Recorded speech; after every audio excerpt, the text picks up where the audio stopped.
Recording artist Usher, Harry Belafonte, journalist George Will, all three in the same room at Sing Sing prison.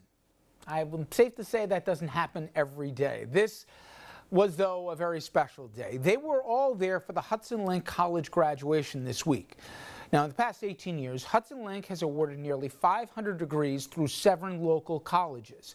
It has also helped people who get out of prison stay out of prison so they can lead productive lives. Our own Dominic Carter was there, and he joins us now. Well, Richard, it was quite a remarkable program, and it's all done with no taxpayer dollars involved, all privately funded. Perseverance, redemption, a new beginning. A day these graduates thought was never possible. First, for the Associates in Science, Michael Brown. Michael Brown has spent 11 years in prison, convicted of manslaughter. On top of the world right now. I feel great. Like, I'm not even in prison right now. I'm a successful person that got a degree. But this day is also very much about the tremendous pride of the families, which has been a long time coming. Brown's mother lives on Manhattan's Lower East Side. Mrs. Roman, you've come to this prison every 2 weeks. Yes. For the last 11 years. Yes. You were not going to give up on your son? No, absolutely not. So how do you feel today? I feel very proud of him. I'm glad that he accomplished something. You can see him getting a little teary-eyed. I'm my mother's only child, so the relationship we have is like, you know, I live to make her proud. You know, I made the wrong decision. I came to prison, but to a degree I was able to right that wrong in some form or fashion, at least in her eyes. You know what I mean? And mothers are priceless, man, especially mine. Are you going to end up coming back here? God willing, no. The graduates are part of the program Hudson Link, which has been quite successful and grown in tremendous popularity. Sean Pica is the executive director. It's our single largest graduating class and the largest graduating class in the New York State Department of Corrections. Very exciting, 36 men receiving AA and BA degrees from Mercy College. What we've seen over the past 17 years is students go through this program, return to their communities, and do very, very important things. They become role models. But the most important piece is they don't come back to prison. And that's the goal of all of us, that we coordinate a program that runs in this prison system to make better men and women. You've been at Mercy College for approximately 3 years, and you have been at this graduation every single year. Why is this so important to you? Well, I mean, for one thing, this graduation is just like our regular graduation. We're granting degrees to these men who've earned those degrees, and I'm the one who presents the degrees at our regular ceremony, so it's unthinkable that I wouldn't be here to present these degrees to these men who've earned the degree. I'm also here just because what we're doing in this institution is right at the heart of what Mercy stands for. We've always had a mission of trying to provide educational opportunities to students who might not have had those opportunities otherwise. At each Hudson Link graduation, major names attend the ceremony. This year was no different. You see, you're searching for somebody that'll take you out and do you right. Longtime Hudson Link supporter Harry Belafonte brought along his pal, Usher. Education is something that has definitely been a focus for me, and I've advocated for with regards to youth. But when I heard an opportunity to be here, I always talk about disruptive innovation. And the fact that, you know, these inmates have been able to have this incredible momentous moment, I wanted to not only be here to allow the cameras to see it, but also to be supportive of him and them. Education is the key to unlocking any potential to success.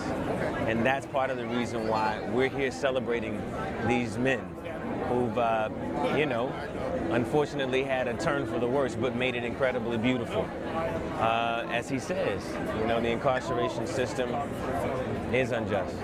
You know, and I feel like in many ways, the depression and the lack thereof hope that settles in after doing time could leave you to feel as though there is no end, there's no positive restart. But that's not true. If you look at this, if you look at these men who are now, many of the inmates that I've spoken to, they are going to be out in another 30, 80 days. This right here, having this education underneath their belt, definitely moves them in a positive direction, but also too gives them something to stand on, to be able to have spent this time and still have something substantial. Belafonte is at this graduation consistently and sums up his lifelong activism this way. I'll slow down when oppression slows down. I think that as long as there's a need for my voice and his voice and the voice of all of us who are involved with the incarceration system, the overabundance of African Americans in prison, in the largest prison population in the world, I think we who have been blessed by opportunity and good fortune have to pay back and to become involved and to make sure that our young people do not go through this process. We also sat down with one of the speakers, Pulitzer Prize-winning conservative journalist, George Will. George Will, I'm a bit shocked that you're here today. Why are you shocked? Well, one, considering your stature as a columnist, as a television personality, and you're here in New York at Sing Sing Prison addressing graduates, prison inmates. I'm a journalist. I go where the news is, and this is news. It is news that there is this program to help people get ready to re-enter society. It's news that society ought to be interested in. I don't care where you stand on the question of mass incarceration and all the rest. Most people who go to prison are coming out, and a lot of them aren't coming out improved by the experience of being in prison. This is a program at Sing Sing and elsewhere in the New York correctional system that makes it more likely that people are going to come out equipped with skills and with the self-esteem to prosper on the outside. So this is important to you? This is important not just to me, this is important to the country. This is important to every community that is going to, whether it wants to or not, welcome back former prison inmates into their society. What is the message of the day? I mean, you are a national and international columnist. What is the message coming out of this as far as you're concerned? The message is that second chances work. You know, and the great novelist F. Scott Fitzgerald said, there are no second acts in American life. Wrong. Everyone has second acts. And these people are heading for a second act. It's as simple as that? It's not simple, and it's not easy, but it's possible. Dr. Samuel Royle was released from prison in 2004. Dr. Royle, you earned the first Hudson Link doctorate. Yes, I did. And yet, early this morning, you were here setting up, proud as a peacock, setting up the arrangements for the graduates, the soon-to-be graduates. Why? I take pride in that. I think that the men appreciate it. They need to see someone come back, especially someone like me after serving nearly 14 and 3rd years in prison, and going home and getting my doctorate. It is important for me to come back and be a role model to these men. Andre Mohammed. Mary Donnelly has been the academic coordinator at Sullivan Correctional Facility for 7 years. The taxpayers aren't paying for this. And even if they were, which they're not, Hudson Link is a nonprofit organization. All of our classes are paid for by donations or grants. But even if the taxpayers did contribute to any of this, most of these men are going to go home. And do you want them to go home the same way they came in, or do you want them to go home as productive members of society, where they become taxpayers, they become better fathers, better husbands, better people, just in general? And it's evident just in, you can see it in their faces when they get their degrees, you know that this is a man who's finally proud of himself. And we come back to the families. Sheryl Brooks watched her son Ivan graduate. Sheryl Brooks, you live in Brooklyn, but your son has been incarcerated here at Sing Sing for the last 14 years. How do you feel today? Oh, I'm proud. I'm like, nah, I'm proud he's doing what he's doing here.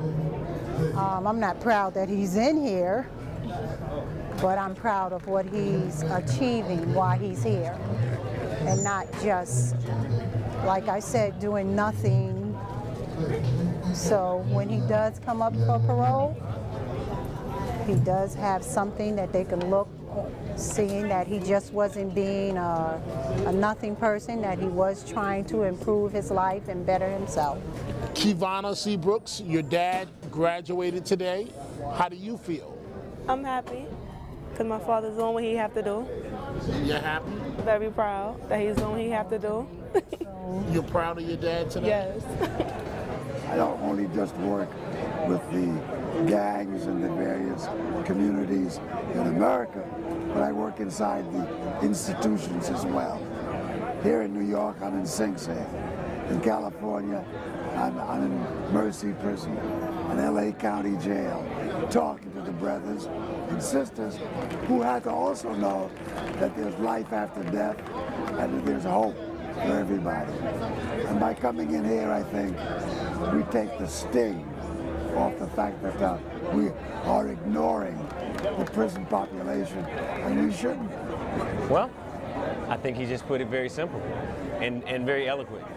I'm a student, and you know, this work that I've taken as a passion, it's hard work for me. You know, there's the hard work that comes with this success of being an entertainer, but then the responsibility that comes with it is just as important.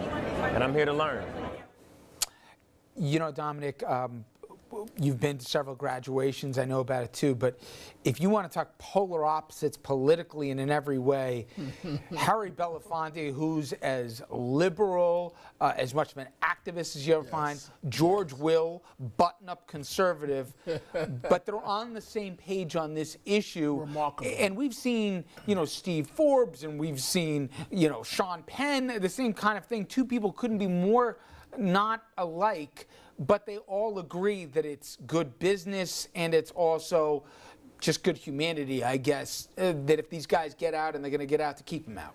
No doubt about it, Richard. George Will, very nationally known conservative, made it clear that this was, as you saw in the interview, that this was important to him. He told us he flew in the night before just to be here, and I was just shocked to actually see George Will at this type of graduation of predominantly men of color, African Americans, Latinos, some whites, but predominantly African Americans and Latinos. And to his point, a point that you have made, a point that I have learned to make, a point that many people, I just wish that the entire public could see this graduation. It's not a regular graduation. To that point, Dominic, I've learned, and you have too, when they're getting the degrees, to take your eyes off the front of the stage, but to look at the families. And I know you introduced us to Michael Brown. Yes. You also met with his family, like so many. Yes. This is where they get to stand up straight. They're proud of their son for the first time in many cases, or their father or their loved one. And I'm glad that's what you just did in terms of standing up straight. For the first time in their lives, dealing with their loved ones that have been incarcerated, they are able to stand up tall. So Michael Brown saying that he was so high on life at the graduation, it was almost like he was not in prison. And so for Mr. Brown's uncle to be there, his mother visited him every 2 weeks, coming from Manhattan's Lower East Side up to Sing Sing, but also his girlfriend, who's soon to be his fiance. So things are turning around for him. Hopefully things will continue to do well. And hopefully, as this program has shown, the guys stay out of prison, which is probably the most important thing. Dominic, great job. Thank you. Coming up next, Dallas Police Chief David Brown, he got universal praise over his calm leadership. That after 5 of his officers were tragically killed in an ambush last year. Now, the chief's retired, and he has a new book about how he got there and what he had to overcome to reach that. Stay with us. We'll have this conversation straight ahead.